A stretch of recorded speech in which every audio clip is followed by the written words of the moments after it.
नए संसद भवन का उद्घाटन हो चुका है। इस संसद भवन में सेंगोल यानी कि राजदंड स्थापित किया जा चुका है। इस अवसर पर प्रधानमंत्री नरेंद्र मोदी ने एक विशेष स्मारक डाक टिकट और 75 रुपए का सिक्का भी जारी किया है। केंद्रीय वित्त मंत्रालय के आर्थिक मामलों के विभाग की ओर से दी गई जानकारी के मुताबिक सिक्के का वजन 34.65 ग्राम से 35.35 ग्राम के बीच होगा, जिसके एक तरफ बीच में अशोक स्तंभ बना होगा और उसके लिए सत्यमेव जयते लिखा होगा। इसके एक ओर देवनागरी लिपि में भारत जबकि दूसरी ओर अंग्रेजी में इंडिया लिखा होगा। इस सिक्के की और क्या खासियत है, यानी ऐसे स्मारक सिक्के की कीमत क्या होती है, इसे कैसे और कितने में खरीदा जा सकता है और सिक्कों से जुड़ी अन्य जानकारियां क्या हैं, जानेंगे इन्हीं सवालों के जवाब अपने आज के इस कार्यक्रम में। नमस्कार, मैं हूं आस्था और आप देख रहे हैं दे टीवी। आज़ादी के अमृत महोत्सव के चलते नए संसद भवन के उद्घाटन के अवसर पर फाइनेंस मिनिस्ट्री ने 75 रुपए का विशेष सिक्का जारी किया है। मंत्रालय के मुताबिक इसके अगले हिस्से में अशोक स्तंभ है, जिसके नीचे सत्यमेव जयते लिखा है, जिसके एक तरफ देवनागरी में भारत और दूसरी तरफ अंग्रेजी में इंडिया लिखा है। सिक्के के दूसरे हिस्से पर संसद परिसर की इमेज बनाई गई है। इस छवि के ऊपरी हिस्से में हिंदी में संसद संकुल और नीचे अंग्रेजी में पार्लियामेंट कॉम्प्लेक्स लिखा हुआ है। संसद की तस्वीर के ठीक नीचे वर्ष 2023 भी लिखा गया है। वित्त मंत्रालय की अधिसूचना के मुताबिक ये 75 रुपए का सिक्का गोलाकार है, जिसका व्यास 44 मिलीमीटर है। 4 धातुओं से बने इस सिक्के में 50% चांदी, 40% तांबा, 5% निकल और 5% जस्ता है।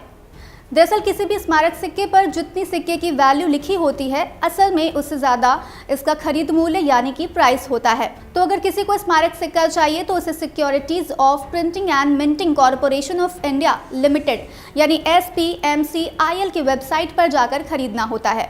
इसके पीछे के कारण की बात करें तो असल में ऐसे सिक्के किसी विशेष समय को याद रखने के लिए जारी किए जाते हैं, इसलिए इन्हें सिर्फ संग्रहणीय प्रतीक यानी कि कलेक्टिबल सिंबल के रूप में माना जाता है। अब क्योंकि इन सिंबल को बनाने में अक्सर कीमती धातु यूज की जाती है, इसलिए इनका असल मूल्य इन पर लिखे गए मूल्य के बराबर नहीं होता है। जैसे 75 रुपए के सिक्के में ही 50% चांदी है, इसलिए 75 रुपए का नहीं है तो ये 75 रुपए में नहीं खरीदा जा सकता। इसे इस तरह से समझिए कि साल 2018 में सरकार ने पूर्व प्रधानमंत्री अटल बिहारी वाजपेयी को सम्मानित करने के लिए 100 रुपए का स्मारक सिक्का जारी किया था, जिसका प्राइस SPMCIL की वेबसाइट पर 5,717 रुपए है। ये सिक्का भी 50% चांदी का है, जिसमें अन्य धातुएं भी हैं। भारत द्वारा 1960 के दशक में ही स्मारक सिक्के जारी किए जाते रहे हैं।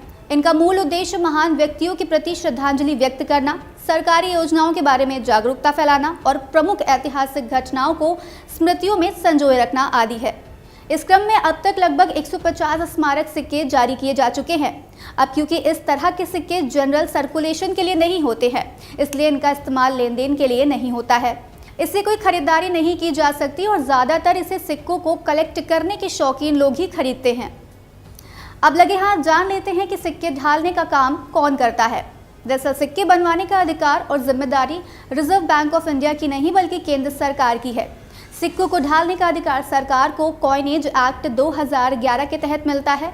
इसी के जरिए केंद्र सरकार अलग अलग मूल्यों के सिक्के डिजाइन करवाती और ढलवाती है। इसी के तहत स्मारक सिक्के भी जारी किए जाते हैं, जिसे केंद्र सरकार अपनी पसंद के अनुसार जारी करती है। सरकार तीसरे पक्ष के अनुरोध पर भी ऐसे सिक्कों का निर्माण करती है। इन सिक्कों को ढालने के लिए भारत सरकार की मुंबई, हैदराबाद, कोलकाता और नोएडा में 4 टकसालें यानी मिंट है। चलते चलते आपके लिए एक सवाल छोड़ जाते हैं, जिसका जवाब आप हमें कमेंट बॉक्स में ज़रूर बताइएगा। देश ने अपना पहला स्मारक सिक्का कब जारी किया था?